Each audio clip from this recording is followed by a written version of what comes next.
My name is Cassandra Miller, 29 years old, and I never expected my cousin's lavish Boston wedding to be the place where everything changed. I was fixing my bridesmaid dress in the hallway when I overheard my father's voice. "She's just a security guard," he told his colleagues with that familiar, disappointed tone. The words stung like they always did, but he had no idea what would happen in the next 24 hours. Or that his just a security guard daughter would end up all over the news. Before I continue my story, I'd love to know where you're watching from. Drop your location in the comments, hit that like and subscribe button, and let me know if your family has ever completely misjudged who you really are. Growing up in the Miller household meant living with sky-high expectations.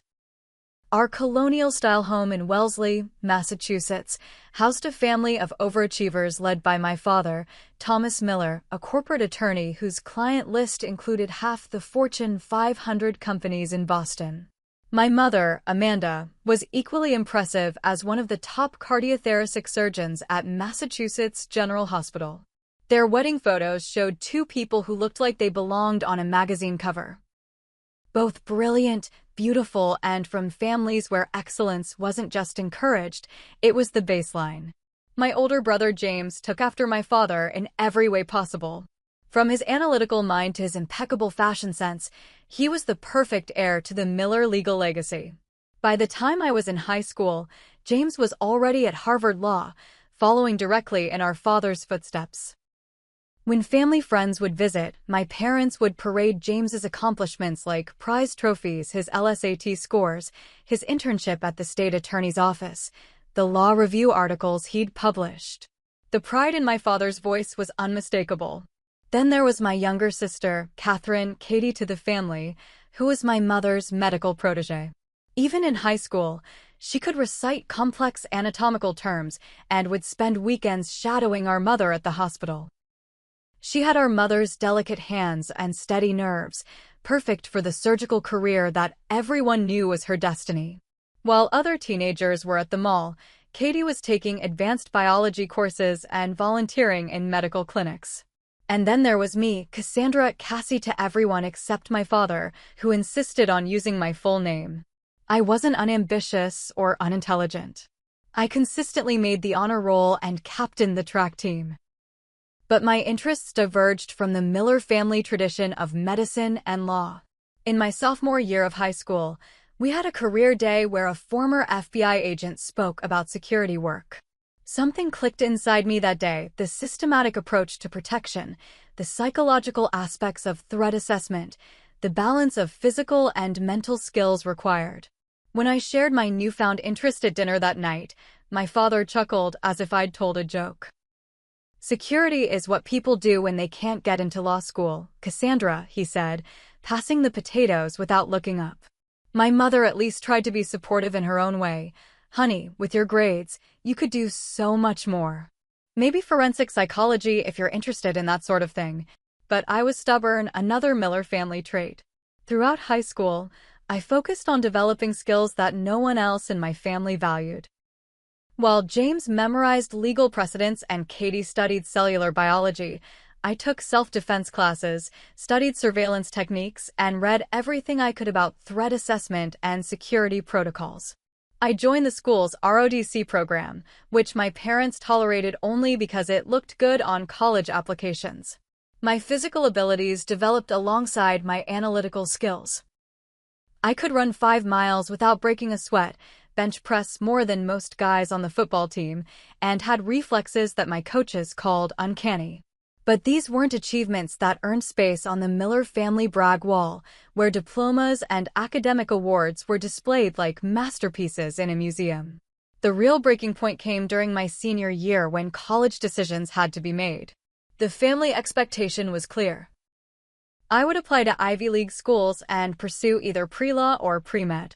I applied to those schools to appease my parents, but also to several universities with strong criminal justice programs.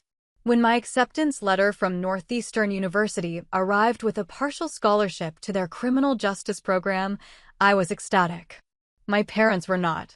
Criminal justice? My father's voice filled our kitchen, making the crystal glasses in the cabinet vibrate slightly. That's a degree for people who want to be police officers, Cassandra. What's wrong with that? I challenged, feeling my face flush. We didn't put you through private school your entire life so you could walk a beat in a dangerous neighborhood, my mother interjected, her surgical precision evident even in how she cut me down. This isn't about being a police officer, I tried explaining. There are corporate security positions, private security firms, government agencies. Blue-collar work, my father interrupted. The Millers aren't blue-collar people. That conversation marked the first major fracture in my relationship with my parents. Despite their disapproval, I accepted Northeastern's offer. James tried to mediate, suggesting I could always transfer to pre-law after a year, while Katie remained Switzerland neutral, unwilling to risk her golden child status. The day I moved into my college dorm, my father helped carry my boxes with rigid politeness. As he was leaving, he handed me a credit card connected to the family account. Your mother and I still expect excellence, Cassandra, he said formally. Just because we disagree with your choices doesn't mean we won't support you financially. You're still a Miller. I recognized it for what it was, not just financial support, but a lingering tether, a reminder that despite my rebellion, I was still expected to uphold the family name somehow. What he didn't realize was that I absolutely intended to uphold the Miller standard of excellence, just not in a field he respected. Throughout my college years, the emotional distance between my parents and me grew into a chasm. Holiday dinners became exercises in polite conversation about everything except my studies or future plans. When relatives asked about me, my father would quickly change the subject to James's clerkship with a federal judge or Katie's early acceptance to medical school. I became the family footnote, the asterisk in the otherwise perfect Miller narrative. But with each security course I aced, each training certification I earned, and each professor who recognized my natural aptitude for the field, I became more certain I'd chosen the right path. Even if it was one my family couldn't understand or appreciate. By graduation day, when I received my bachelor's degree in criminal justice with a specialization in security studies, the gap had calcified into something seemingly permanent. My parents attended the ceremony and took the obligatory photos, but the pride that had been so evident at James's and Katie's graduations was noticeably absent. In its place was a resigned acceptance that their middle child had chosen a path they considered beneath her potential and beneath the Miller name. Little did they know that I was just getting started. My first job after college wasn't exactly glamorous, and it played right into my father's preconceived notions. I became a security guard at the Prudential Center Mall in downtown Boston, patrolling retail floors in a polyester uniform that felt like a Halloween costume of what my parents feared I'd become. The starting salary was barely enough to afford my tiny studio apartment in Allston, and I had to fight against my pride to keep using the family credit card for groceries and essentials. The first time my parents visited my apartment, my mother looked around with thinly veiled horror at the efficiency kitchen and futon that doubled as my bed. My father noticed the security uniform hanging on my closet door and pressed his lips together in that way that always preceded disappointment. You know, Cassandra, he said carefully, James could help you get a paralegal position at his firm. The starting salary is twice what you're making, and it could lead to law school if you applied yourself. I'm applying myself right now, Dad, I replied, trying to keep my voice level. Just not in the direction you want. He sighed, looking tired. Security guard. It's just hard to tell our friends that our daughter, who graduated with honors, is watching mall shoppers for shoplifting. What my father didn't understand, what none of them understood, was that the mall position was merely a starting point. Security, like medicine or law, has hierarchies and specializations. You don't begin as a neurosurgeon or a senior partner, you work your way up. My breakthrough came 3 months into my mall job when I noticed a pattern of high-end merchandise disappearing from stores during specific shift changes. Instead of just reporting it, I compiled data, established a timeline, and identified a suspect. One of the janitorial staff who had access to service corridors. When I presented my findings to the head of security, he was impressed enough to introduce me to someone who would change my career trajectory. Sergeant Frank Reynolds was a retired police detective who now ran security for several financial institutions in Boston. Square-jawed with salt and pepper hair and hands that looked like they could bend steel, he had the calm confidence that comes from decades of experience. After reviewing my work on the mall theft case, he offered me a position on his team at Commonwealth Trust Bank. "You've got good instincts, kid," he told me in his gravelly Boston accent. "Most of these young guards are just collecting a paycheck, but you've got the eye. I can teach skills, but I can't teach that." Under Frank's mentorship, I flourished. I learned advanced surveillance techniques, threat assessment protocols, and the psychological aspects of security that had fascinated me since high school.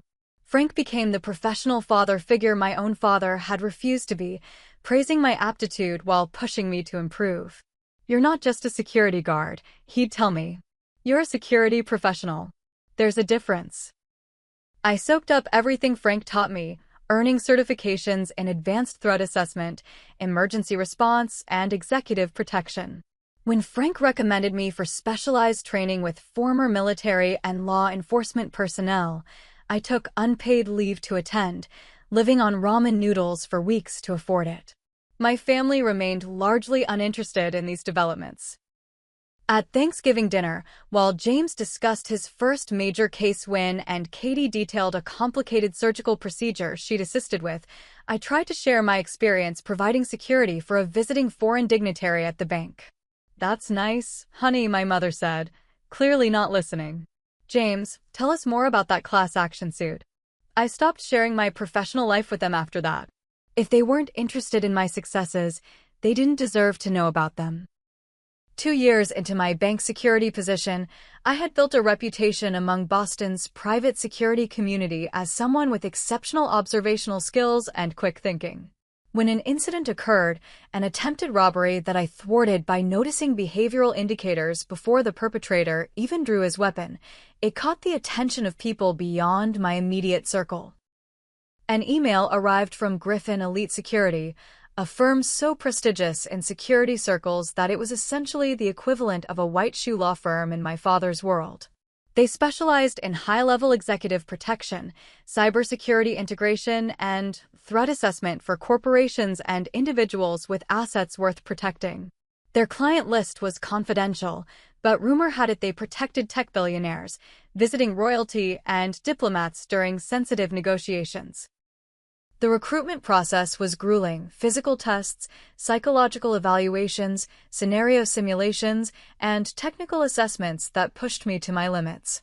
When the offer finally came, the salary was nearly triple what I was making at the bank, with benefits that included international travel, specialized training, and the opportunity to work with the best security professionals in the business. I accepted immediately but made a decision that would ultimately lead to the wedding incident. I told my family nothing about the prestigious nature of my new position. When they asked about my job change, I simply said I'd moved to another security company. My father assumed lateral movement, perhaps from one shopping mall to another, and I didn't correct him. This created the double life I maintained for the next 3 years. To my family, I remained just a security guard with a blue-collar job beneath their professional standards. But in reality, I became a senior security consultant specializing in risk assessment and personal protection for high-profile clients. I traveled to Dubai with tech executives, secured meetings between corporate leaders in Singapore, and developed security protocols for events hosting some of the most influential people in the world. My colleagues at Griffin Elite became my second family, people who respected my abilities and valued my contributions. Adrian Parker, the firm's operations director, became a close friend and mentor. A former Secret Service agent with short silver hair and impeccable pantsuits, she recognized potential in me that even Frank had missed. "You have a unique ability to blend in," she told me once after I'd successfully managed security for a sensitive corporate merger meeting. "Most security people stand out, they want to be seen as protection. But you can disappear into a crowd while seeing everything. That's rare and valuable." Under Adrienne's guidance, I developed a specialty in covert protection, security that doesn't look like security. I could attend black tie events as a guest, monitor a situation while appearing to be merely enjoying champagne, and step in only when necessary. This skill would prove particularly valuable at my cousin's wedding, though I had no way of knowing that then. As my professional reputation grew, so did the gap between my actual career and my family's perception of it. At Christmas gatherings and birthday dinners, I'd listen to James discuss his partnership track and Katie's residency stories while keeping silent about protecting a famous actress from a stalker or developing security for a controversial political conference. "And what about you, Cassandra?" my father would eventually ask, obligation rather than interest driving the question. "Still with that security company?" "Yes," I'd answer simply. "Still with Griffin Elite." The name meant nothing to him. If he'd ever Googled the company, he would have discovered its prestigious reputation, but he never bothered. In his mind, I remained the family disappointment who watched store monitors and escorted shoplifters to mall exits. Sometimes I wondered why I maintained the charade. Part of it was pride. I wanted them to value my work without the external validation of a prestigious company name. Part was resentment. After years of dismissing my career choice, why should they get to suddenly approve when they realized its actual status? And part was self-protection. Their disapproval had stopped hurting once I stopped expecting their approval. I might have continued this parallel existence indefinitely if not for my cousin Natalie's wedding and the chain of events it set in motion. The Fairmont Copley Plaza in Boston is the kind of hotel where the doormen wear top hats and white gloves, where crystal chandeliers reflect off marble floors, and where Boston's elite have celebrated special occasions for generations. It was exactly the kind of venue my Aunt Diane would choose for her only daughter's wedding, a place that screamed old money and social standing, perfect for the union of two prominent Boston families. My cousin Natalie had always been kind to me, even after the family narrative of poor Cassie and her security guard job had taken hold. When her embossed wedding invitation arrived requesting my presence for the entire weekend of festivities, I suspected she'd included me in the bridal party more from family obligation than genuine closeness. Nevertheless, I took a rare weekend off from Griffin Elite and packed my bridesmaid dress. A surprisingly tasteful emerald green silk that complemented my dark hair and pale skin. I arrived Friday afternoon for the rehearsal dinner, checking into my hotel room with a professional's eye, noting exits, security camera placements, and staff patterns automatically. It was a habit I couldn't switch off anymore, much like how my father probably assessed every social gathering for networking potential, or my mother likely noticed the vascular health of people's hands when shaking them. The first family encounter happened in the hotel lobby as I wheeled my suitcase toward the elevators. My mother spotted me first, waving with the controlled enthusiasm she reserved for public settings. "Cassandra, darling."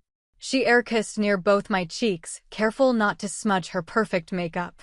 At 58, she remained striking, her blonde hair professionally colored to hide any gray, her surgeon's posture impeccable. "We just arrived ourselves. Your father's checking in." My father approached, handing a bellhop his premium luggage. He'd added more gray at his temples since I'd last seen him at Easter, but his tailored suit and confident stride projected the same authority he'd always carried. "Cassandra," he nodded, squeezing my shoulder briefly, his version of a warm greeting. "Good to see you made it. James and Sophia are arriving later. Their nanny was running late. And Katie's coming straight from her shift at the hospital." Of course, he'd immediately update me on my siblings. James now had a perfect wife and two perfect children to add to his perfect legal career. Katie was thriving in her surgical residency. The Miller success stories needed to be established right away. "How's work?" my mother asked with the polite disinterest of someone asking about the weather. "Busy," I replied simply. "We've had some interesting projects recently." "Still with that security company?" my father asked, checking his watch. "What was it called again?"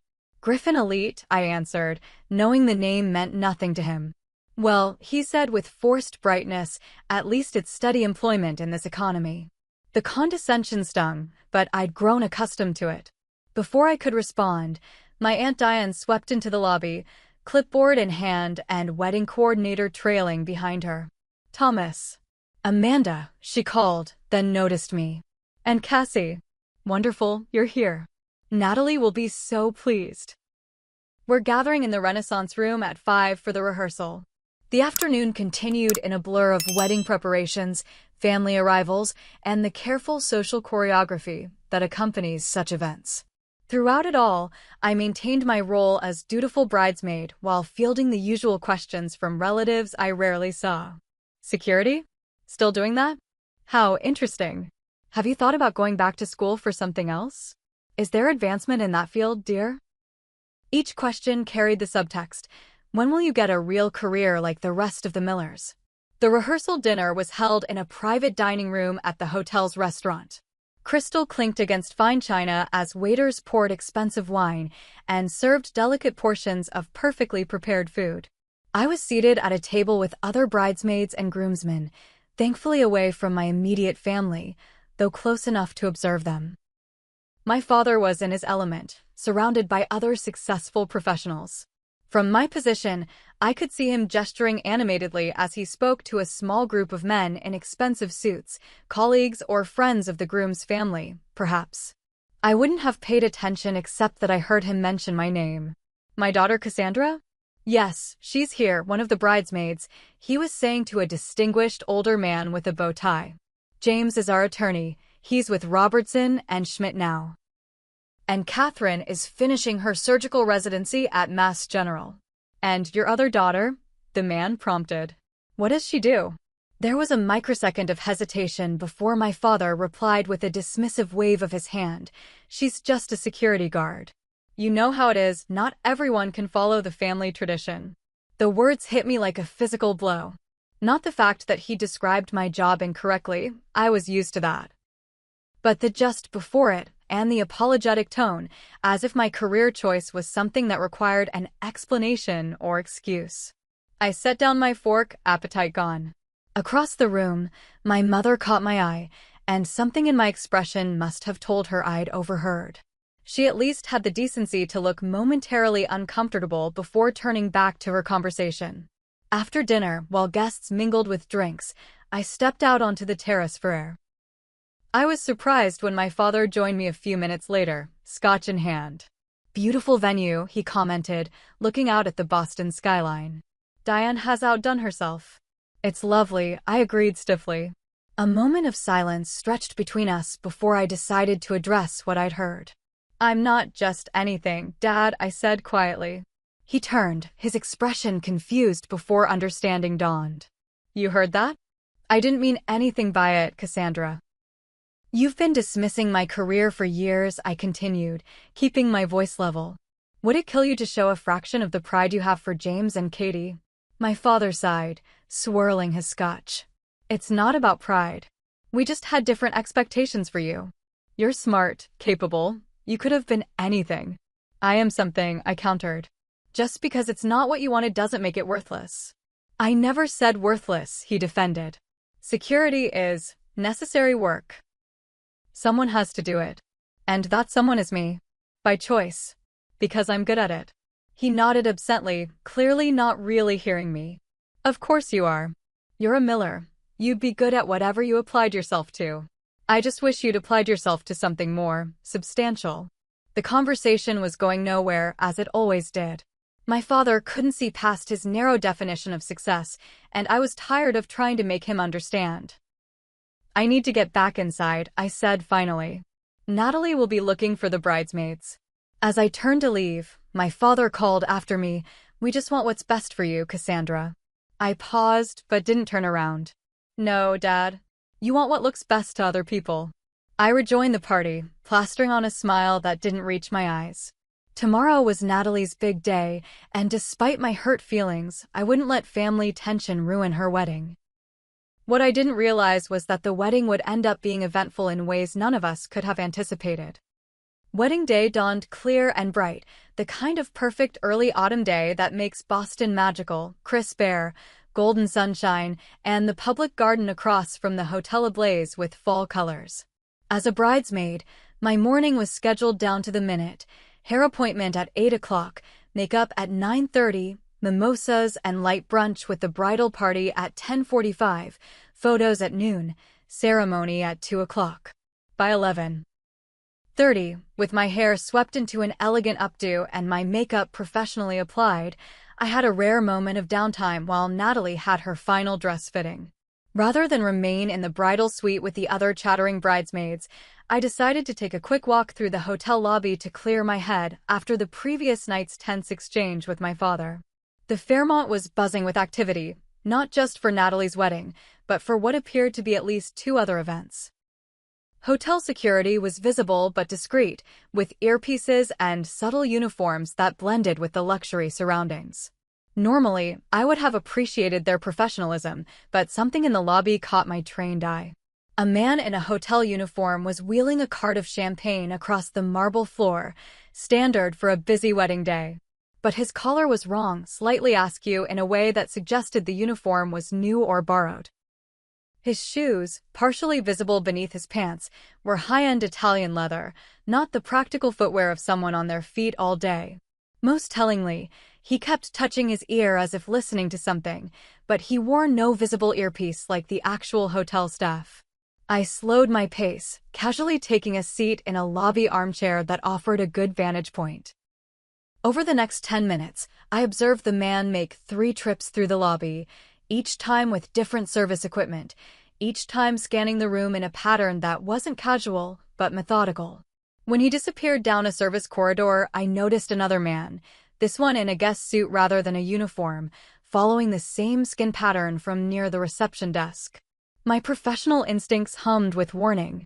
This wasn't random, it was surveillance. Someone was casing the hotel, likely targeting one of the wealthy events taking place.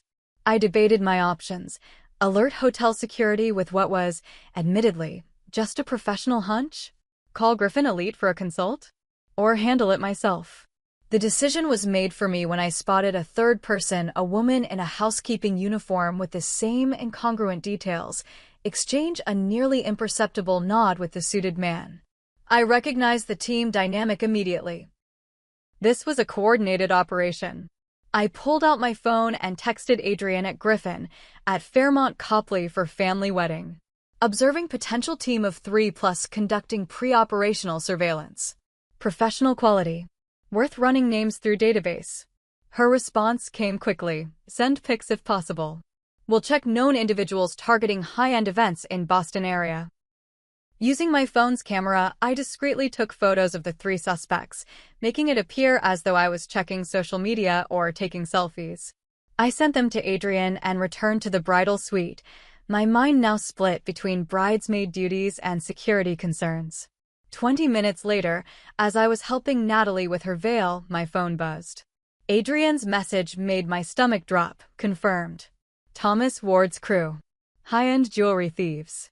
Hit 3 society weddings in NYC last month.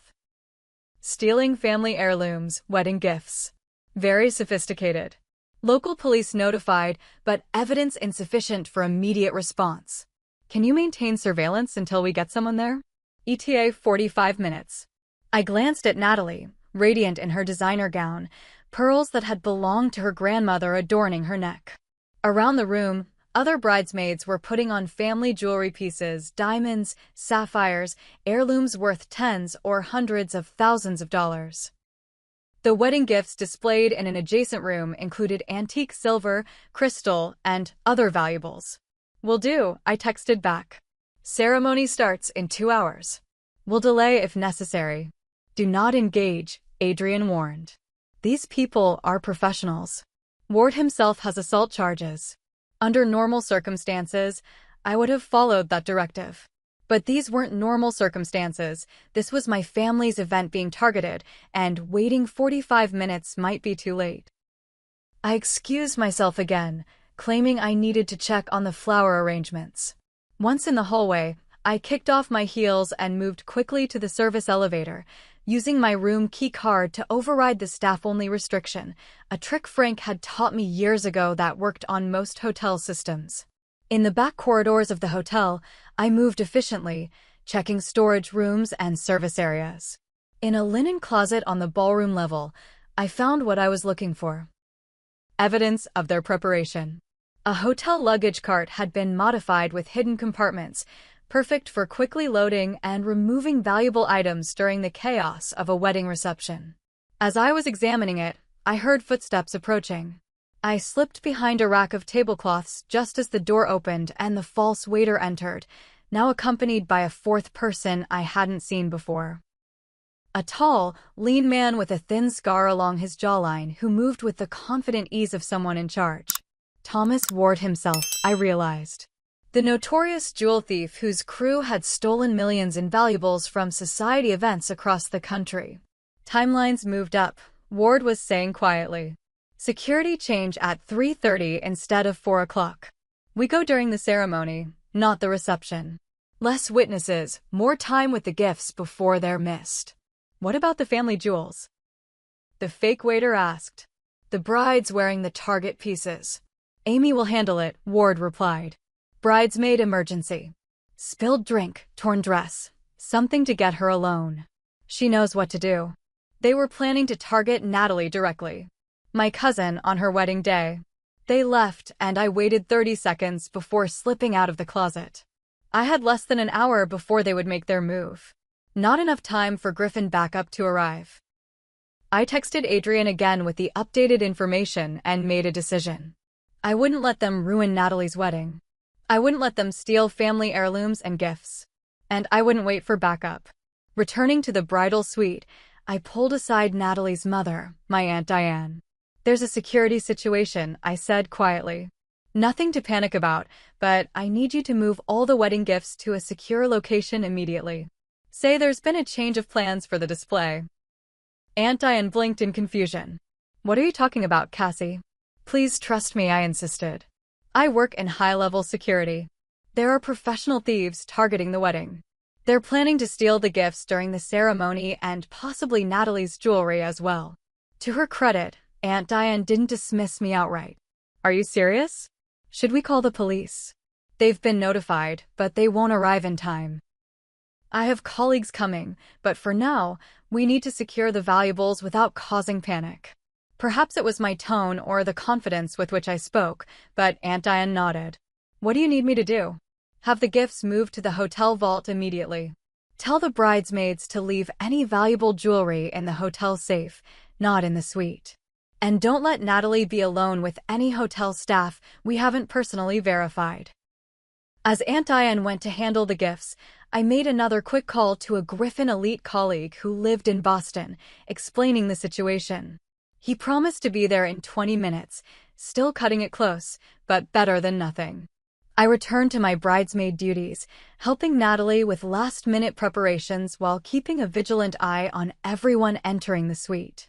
When a housekeeping staff member, the woman I'd identified earlier, knocked with fresh towels, I intercepted her at the door. We're all set, thank you, I said pleasantly but firmly, blocking her view of Natalie. The woman's eyes narrowed slightly, professional recognition passing between us. She knew I'd made her. She nodded and withdrew, but not before I noticed her hand move subtly toward her waistband, possibly reaching for a weapon. The ceremony time approached. As we lined up to process into the ballroom, I positioned myself to keep Natalie in sight at all times. My Griffin colleague texted that he had arrived and was monitoring the hallways and gift area. The wedding proceeded beautifully. Natalie looked radiant walking down the aisle to her groom, the string quartet played Pachelbel perfectly, and the afternoon sunlight streamed through stained glass windows, casting rainbow patterns across the marble floor. I should have been focused on the romantic moment, but my attention was split, scanning constantly for Ward's crew. I spotted the fake waiter positioned near a service entrance, speaking into what appeared to be a hotel radio but was likely communication with his team. The woman who had tried to enter our suite was now dressed as a photographer's assistant, moving around the edges of the room. Ward himself was nowhere to be seen, which concerned me most of all. As the minister began the vows, I noticed a subtle shift in the fake waiter's posture, a preparation to move. Without drawing attention, I slipped from my bridesmaid position and moved toward the side of the room, as if headed to the restroom.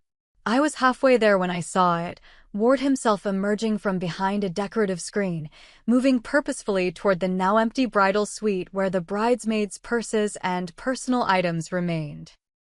Despite the gifts being secured, there were still valuables to be taken.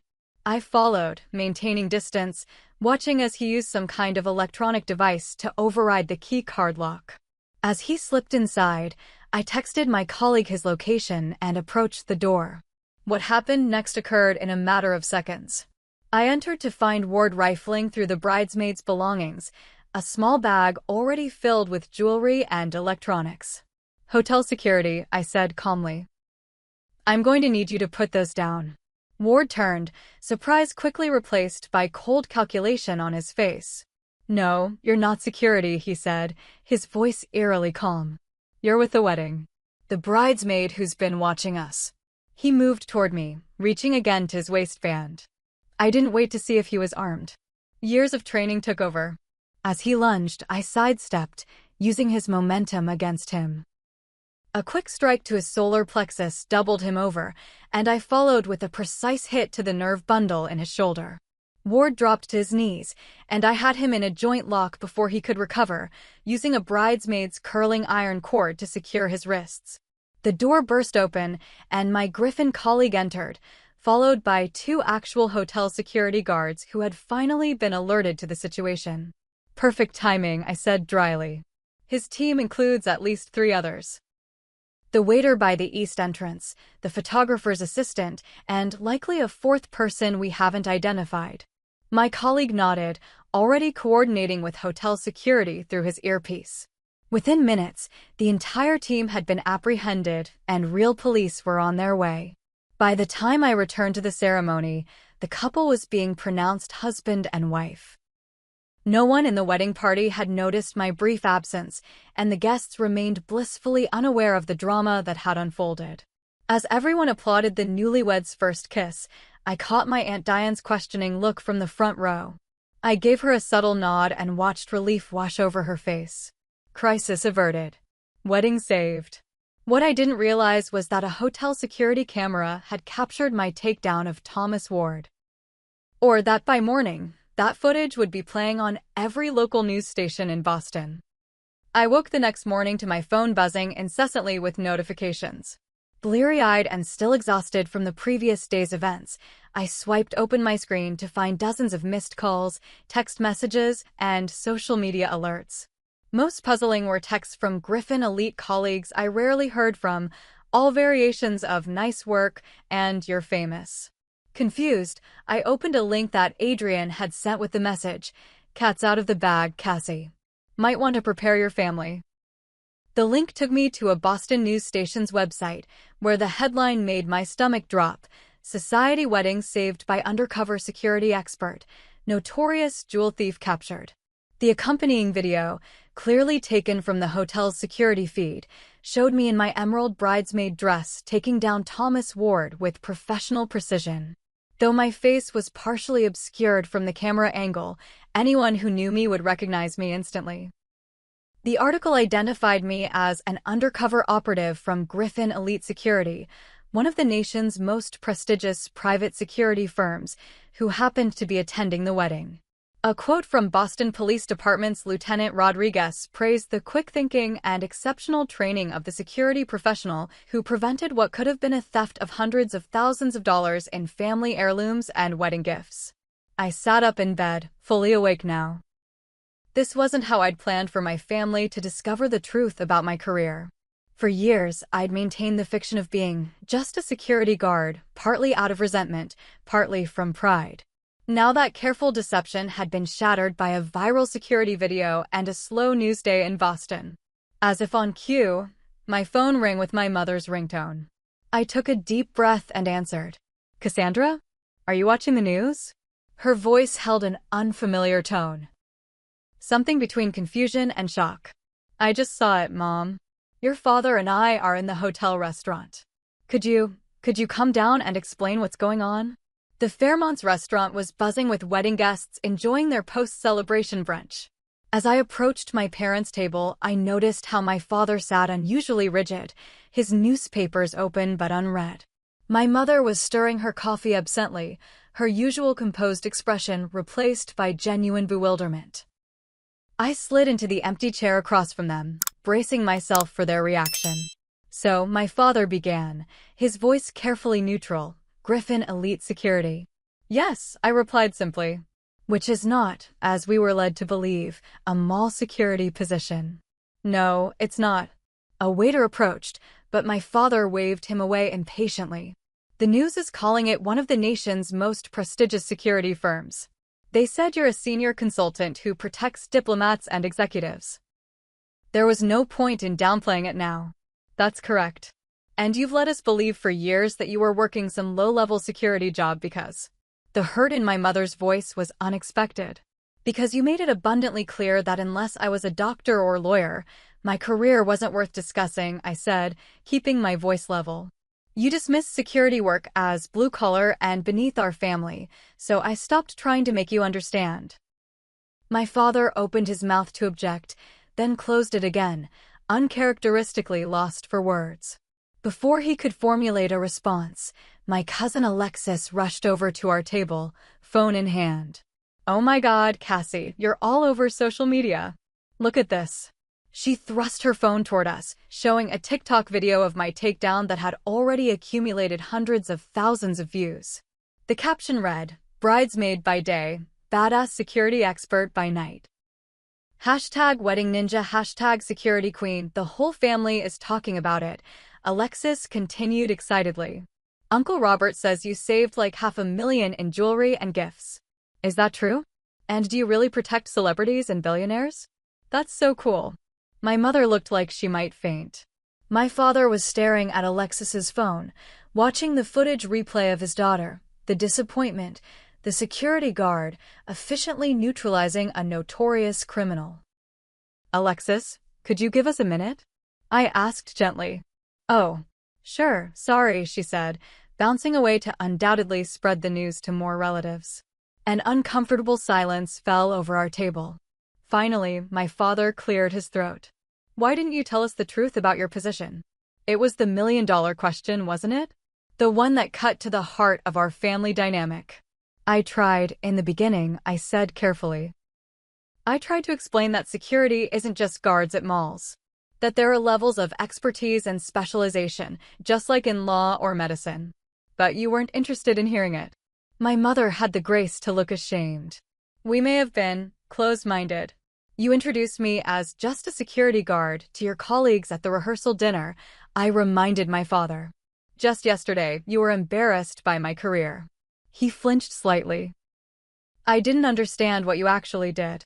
You never asked, I replied simply.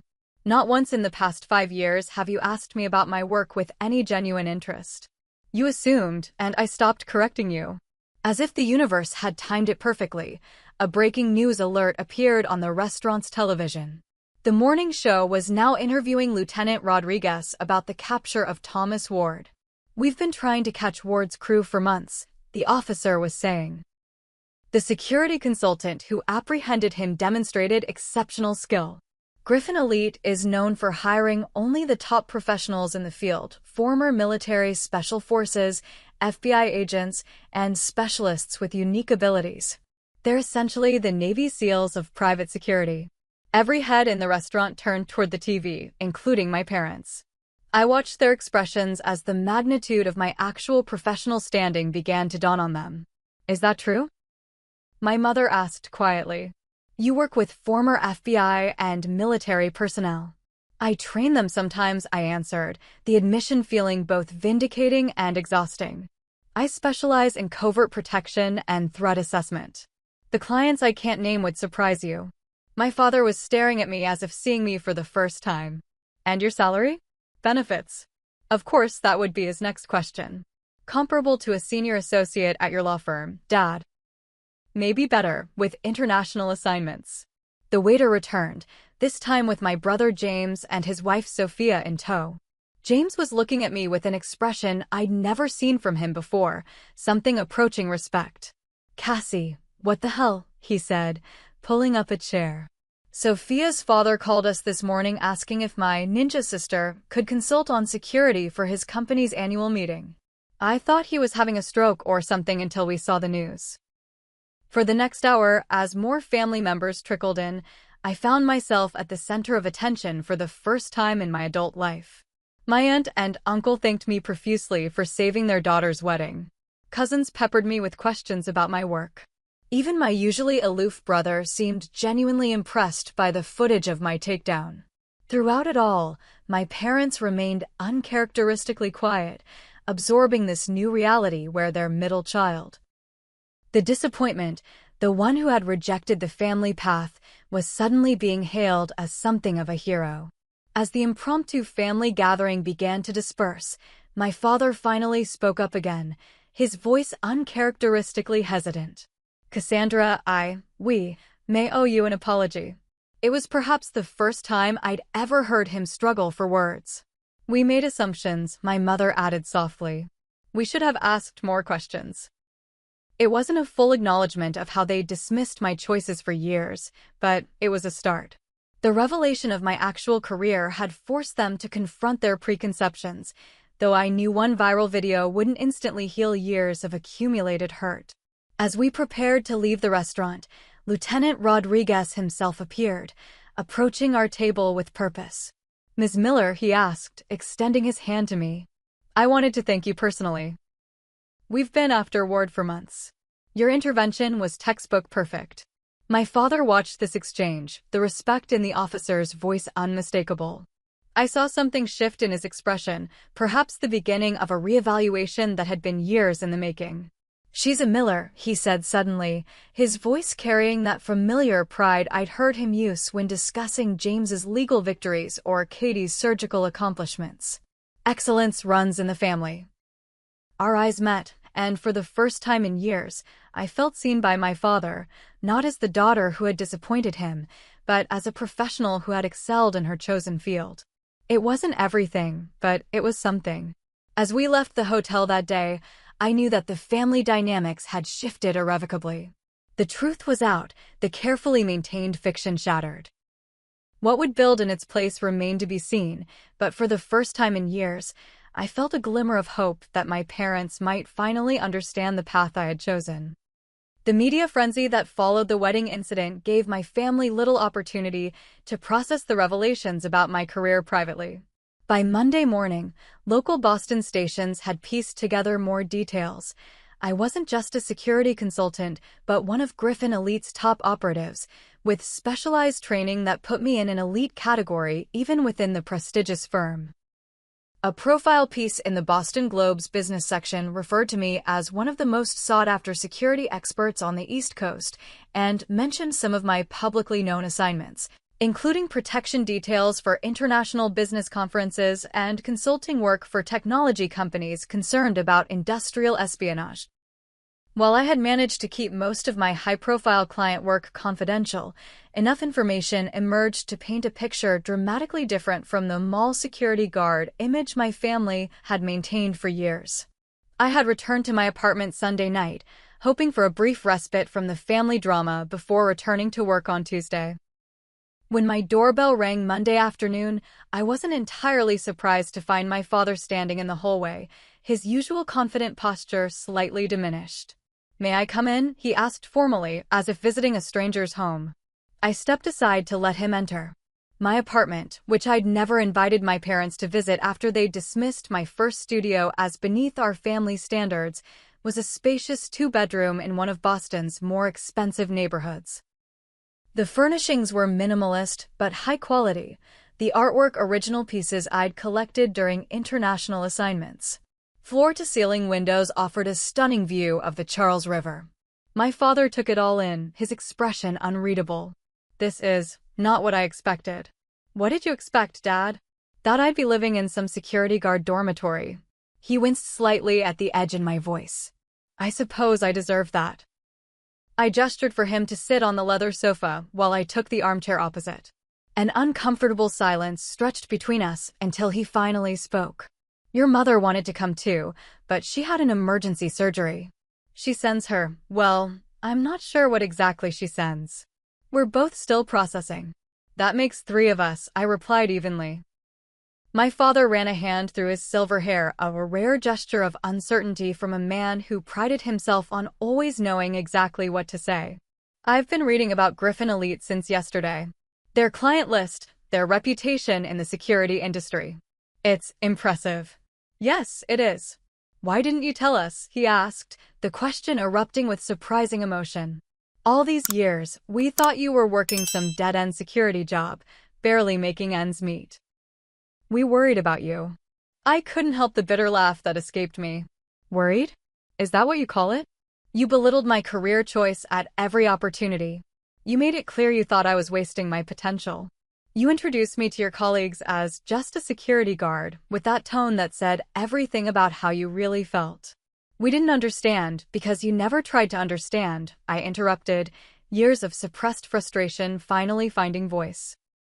Not once did you ask about my training, my responsibilities, my accomplishments. You decided security work was beneath our family, and that was that. My father looked genuinely stunned by my outburst. In our family, emotions were kept carefully controlled, disagreements handled with cold precision rather than raw feeling. You're right, he said finally, the admission clearly difficult for him. We made assumptions based on our own biases. Your biases, I corrected. Your narrow definition of success. He nodded slowly. Perhaps. But you also kept the truth from us deliberately. The Globe article mentioned you've been with Griffin Elite for 4 years. For years of letting us believe something that wasn't true. It was a fair point, and one I had been avoiding confronting within myself. My own pride and resentment had played a role in maintaining the deception. At first, I tried to explain, I said more quietly. But you and Mom made it clear you weren't interested in understanding security work as a legitimate profession. After a while, it became easier to let you believe what you wanted to believe. And yes, part of me wanted to prove I could succeed without your approval or understanding. My father looked out at the river view for a long moment. I always thought James and Catherine followed our path because they saw its value. It never occurred to me that they might have done so because they feared our disapproval. The insight surprised me. It was more self-awareness than I'd ever heard from my father. Do you think they would have chosen differently without that pressure? I asked. I don't know, he admitted. They seem happy in their careers. But I wonder now if I gave any of you enough room to find your own paths. We sat in silence for a moment, the weight of years of misunderstanding hanging between us. Your mother and I built our lives around certain principles, he continued eventually. Achievement, status, carrying on family traditions. We thought we were giving our children advantages by guiding them toward paths we understood. There are many paths to a successful life, Dad. Many ways to make meaningful contributions. Clearly, he said, gesturing around my apartment. The Globe article mentioned your starting salary is likely in the 6 figures. I couldn't help but smile. Some things never changed. My father would always see financial success as a primary measure of worth. Is that what matters most to you? That I make good money? He had the grace to look embarrassed. No, of course not. But I won't pretend it doesn't matter at all. What parent doesn't want their child to be financially secure? I've been financially independent since I was 25, Dad. I just never felt the need to prove that to you. Another silence fell between us, less tense than before but still weighted with unspoken thoughts. Your takedown of that thief was impressive, my father said finally. The police officer said your technique was textbook perfect. I've had excellent training. Clearly. He hesitated before adding, I'm proud of what you did at the wedding. Protecting the family that way. The words I'd waited years to hear, I'm proud, finally spoken, but the victory felt hollow somehow. Was he proud of me, or just of an action that had been publicly validated by others? Would you be proud if it had gone unnoticed? I asked. If there had been no news story, no viral video, would you have been proud of just a security guard then? The question hung in the air, uncomfortable but necessary. I'd like to think so, he said after a long pause. But honestly, I don't know. I've spent a lifetime valuing certain kinds of achievement, certain kinds of recognition. I'm not sure I know how to judge success by other metrics. His honesty, at least, was refreshing. I'd like to understand better, he continued, surprising me again. What you actually do. Your training. Your work. If you're willing to tell me. It was an olive branch, however small. Before I could respond, my phone rang, my brother James's ringtone. Do you mind if I take this? I asked. My father nodded, and I answered the call. Cassie? James sounded uncharacteristically hesitant. Are you free for dinner tonight? I'd like to talk to you about, well, everything, I guess. After arranging to meet James later, I returned to the conversation with my father. For the next hour, I explained my work in terms he could understand. The parallels between security risk assessment and legal case strategy, the professional hierarchy at Griffin Elite, the specialized training I'd undergone. He listened more attentively than he ever had before, asking questions that showed genuine interest rather than judgment. It wasn't a complete reconciliation, but it was the beginning of a new understanding. As he prepared to leave, he paused at the door. Your mother would like you to come to dinner on Sunday. Katie will be there too. I think we all have some catching up to do. I'll check my schedule, I promised, not yet ready to fully commit. After he left, I stood at my window, watching his familiar figure move down the street toward the parking garage, still straight-backed and purposeful, the attorney to his core. But something had shifted, however slightly, in our relationship. The truth, so long buried beneath assumptions and pride on both sides, had finally created an opening for something new to grow. That evening, dinner with James proved surprisingly cathartic. My always proper older brother, whose path had so perfectly aligned with our father's expectations, ordered a whiskey neat and admitted things I'd never expected to hear. I've always been a bit jealous of you, Cassie, he confessed, the alcohol perhaps loosening his usual reserve. Your courage to choose your own path. I sometimes wonder if I became an attorney because I wanted to or because it was the path of least resistance. Do you enjoy your work? I asked. He considered this seriously. Most days. But there are moments I wonder about the road not taken. I wanted to study architecture in college, did you know that? I hadn't known. James and I had never been close enough for that kind of confidence. Dad talked me out of it, he continued. Said it was too unstable, too dependent on economic fluctuations. He wasn't wrong, but still. It's not too late, I suggested. You could still explore that interest. James smiled ruefully. 2 kids, a mortgage, partnership track. It gets harder to change direction. That's why what you did was brave. You chose your path early and stuck to it, despite the family pressure. His words made me see my own journey differently. What I had framed as stubborn defiance, he saw as courage. Over the next week, family members reached out one by one. My mother called with technical questions about my security training, her surgeon's mind interested in the physical techniques I'd employed. Katie texted congratulations and a request to hear the real story when she wasn't on hospital rotation. Even extended family members, aunts, uncles, cousins who had previously regarded me with benign disinterest, suddenly found my career fascinating. The attention was flattering but also discomfiting. I hadn't chosen security work to impress anyone. I'd chosen it because it aligned with my natural abilities and interests. That the choice had now been externally validated by media attention and family approval felt almost irrelevant to the satisfaction I'd always found in the work itself. The Sunday family dinner arrived with a tension I hadn't felt since college holidays. My mother had prepared my favorite meal, a detail that spoke volumes about her attempt at reconciliation. Katie arrived late from her hospital shift, dark circles under her eyes, but genuinely happy to see me. So, my mother began as we sat around the formal dining table that had hosted so many tense family meals. Tell us more about this Griffin Elite company. The Globe article mentioned they're very selective in their hiring. They are, I confirmed. They recruit primarily from military special forces, FBI, Secret Service. I was an unusual hire because I came from corporate security instead. But they saw something in you, my father added, surprising me with what sounded almost like pride. My threat assessment skills tested in the top percentile, I explained. I have a knack for identifying behavioral anomalies, patterns that don't fit. Like noticing the thieves at the wedding, Katie interjected. Exactly. Most people see what they expect to see.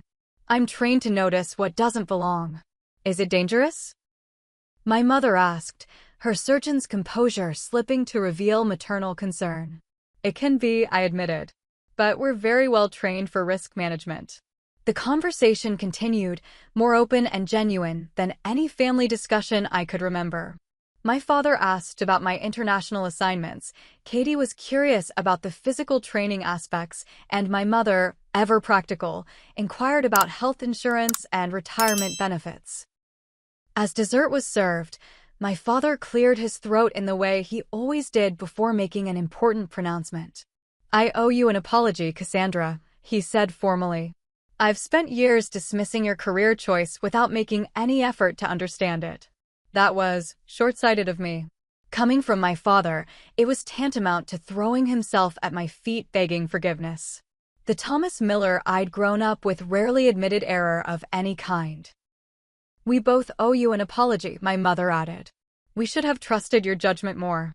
"We should have trusted all of you more," my father amended, glancing at James and Katie. "Perhaps focus less on what we wanted for you and more on what you wanted for yourselves." The admission hung in the air, significant beyond the immediate context of my security career. It was an acknowledgement of a parenting philosophy that had shaped all our lives, for better or worse. "I appreciate that," I said carefully. "But I want to be clear about something. I don't need your approval of my career choices. I've been confident in my path for years. What hurt wasn't that you didn't approve, it was that you didn't respect me enough to try to understand." My father nodded slowly, absorbing the distinction. "That's fair. And deserved. So where do we go from here?" Katie asked practically. "Forward, I hope," I replied, with more honesty and less assumption on all sides. As we finished dessert and moved to the living room for coffee, I noticed my father lingering near the family photos displayed on the mantel. He picked up one I hadn't seen before, me in my Griffin Elite uniform at a corporate event, clearly cut from a magazine article. "I found this online yesterday," he explained. "Thought it belonged with the family collection." It was a small gesture, but a meaningful one, my professional identity finally acknowledged as part of the family narrative. The evening ended with tentative plans for more regular family dinners and a genuine, if awkward, hug from my father as I left. The years of misunderstanding couldn't be erased in a single evening, but the foundation for a new relationship had been laid. As I drove home that night, I reflected on how external validation had finally forced my family to see me clearly. But the real victory wasn't in their newfound respect. It was in the knowledge that I had never needed it to be sure of my own path. 3 months after the wedding incident, Boston's brief autumn had given way to the first chill of winter. The media attention had faded, my viral moment relegated to occasional remember when references from clients who recognized me. Life had largely returned to normal, though normal now included a significantly altered family dynamic. I stood in my parents' kitchen, helping my mother prepare for Sunday dinner. Now a monthly tradition rather than the rare, tension-filled event it had once been. Through the doorway, I could see my father and James discussing something over drinks in the living room, their postures relaxed in a way that would have been unthinkable at family gatherings of the past. "Katie called," my mother said, checking something in the oven. "She's running late again. Hospital emergency." "Of course," I replied, continuing to chop vegetables for the salad. "Some things never change." My mother glanced at me, a small smile playing at her lips. "And some things do. I never thought I'd see you voluntarily helping in the kitchen. I never thought I'd be invited back after choosing the wrong career," I countered, but without the bitterness that would have colored such a remark 3 months ago. My mother's hands stilled on the counter. "We made mistakes, Cassie. Serious ones." "I know, Mom." "So did I." I paused in my chopping. I could have been more open, less defensive. "Pride runs in the family, it seems." She nodded thoughtfully. "Your father has been reading books about Griffin Elite and private security operations. Did you know that?" I hadn't known, and the information touched me unexpectedly. "Really?" "He ordered them the day after the wedding." "He's trying, Cassie." "We both are." The effort wasn't just on their side. I had been making my own attempts to bridge the gap. Sharing more details about my work when appropriate, asking genuine questions about their careers without the defensive edge that had characterized our interactions for years. The doorbell rang, and my mother wiped her hands on a towel. "That must be Katie. Could you get that while I finish here?" I opened the front door to find not just Katie, but also her new boyfriend, Mark, and my teenage niece Lily. James's 14-year-old daughter, who had recently taken to following me around with undisguised admiration. "Aunt Cassie," Lily exclaimed, giving me a hug that nearly knocked me backward. "I got an A on my career presentation about you." "About me?" I echoed, surprised. "It was supposed to be about someone with an unusual career," Lily explained as they entered. "All the other girls did, like fashion designers or vets. But I did high-level security consultant and used you as my example." My teacher didn't believe some of it until I showed her the news video. James appeared from the living room, greeting his daughter with a hug. "She's been talking about this presentation for weeks. Apparently, Aunt Cassie is much cooler than boring old dad the attorney." There was no resentment in his tone, only good-natured acceptance that perhaps the family hierarchy of impressive careers was shifting. Dinner that evening was livelier than any family meal I could remember.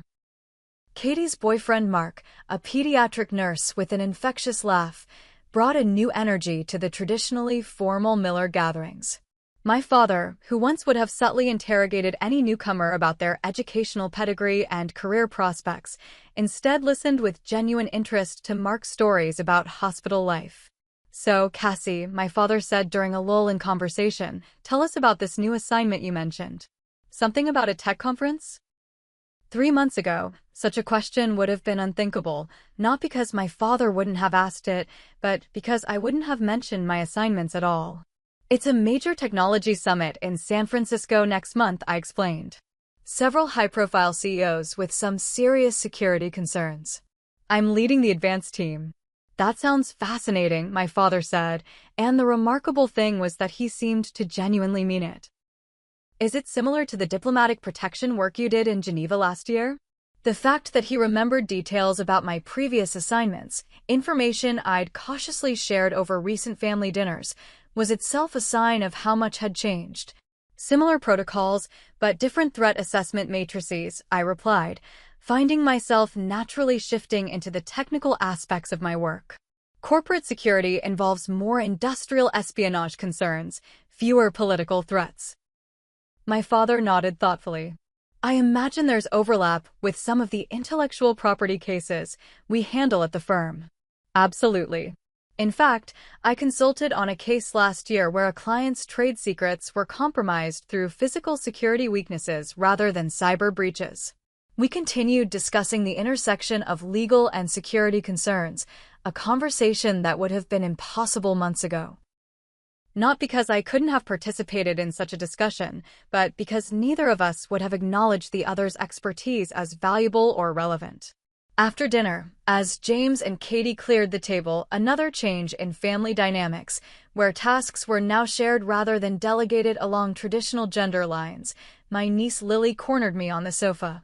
"Can I ask you something, Aunt Cassie?" she said, her voice uncharacteristically serious for a teenager. "It's about my career day presentation." "Of course." She glanced toward the kitchen, ensuring we had a moment of privacy. "My teacher asked why I chose you as my subject instead of grandpa or dad, since they have more established careers." Her air quotes made her opinion of this assessment clear.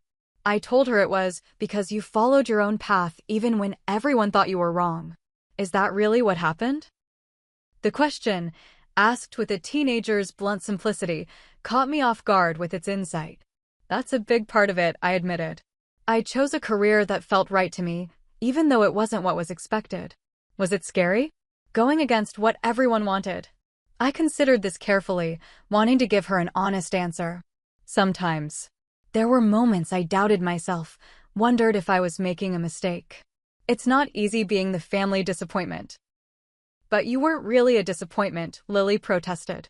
"You were successful all along. They just couldn't see it." "That's true. But what matters is that I knew my own value, even when others didn't recognize it.